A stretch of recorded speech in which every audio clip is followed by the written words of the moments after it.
হ্যাঁ বন্ধুরা, আপনাদের সামনে একটা নতুন কেস আবার তুলে ধরছি। এই যে আমাদের সামনে যে ম্যাডাম বসে আছেন, এনার নাম হচ্ছে হিরণী বিশ্বাস। বয়স হচ্ছে ৬৮ বছর।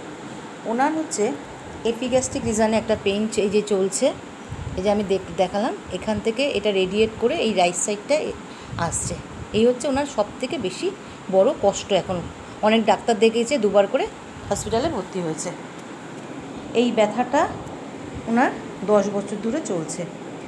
আর ইরাপশান আছে অ্যাবডোমেনে, ব্যাক পেন রয়েছে একটা, আর বোথ কাপ মাসেল একটা পেন রয়েছে, আর লেফট নি জয়েন্টে একটা পেন রয়েছে।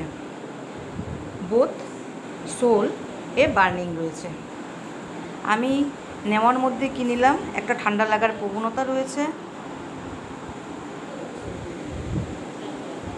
খাবার মধ্যে খেতে ভালোবাসে মিষ্টি, গরম খাবার ভালোবাসে, মাইন্ডের মধ্যে হচ্ছে সেলফ ডিসিশন মেকার, মানে নিজে যা বলবে সেটা করার চেষ্টা করে বা করেও। আর মিষ্টি খেতে ভালোবাসে, আর একটু গরম খাবার খেতে ভালোবাসে। আমি এই নানা রকম সমস্যা দেখে আমি ক্লাবমোস বা লাইকোপোডিয়াম 0/1 0/2 প্রেসক্রাইব করলাম। তাহলে প্রেজেন্ট কমপ্লেন আবার বলছি কীভাবে নিতে হবে। প্রেজেন্ট কমপ্লেন, ফার্স্ট কমপ্লেন,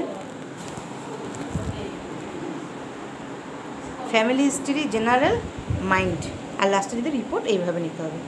ঠিক আছে বন্ধুরা, আমি লাইকোপোডিয়াম 0/1 0/2 প্রেসক্রাইব করলাম। ফলো আপ কেস আপনাদের দেখাবো। রাখছি ম্যাডাম, আবার দেখা হবে।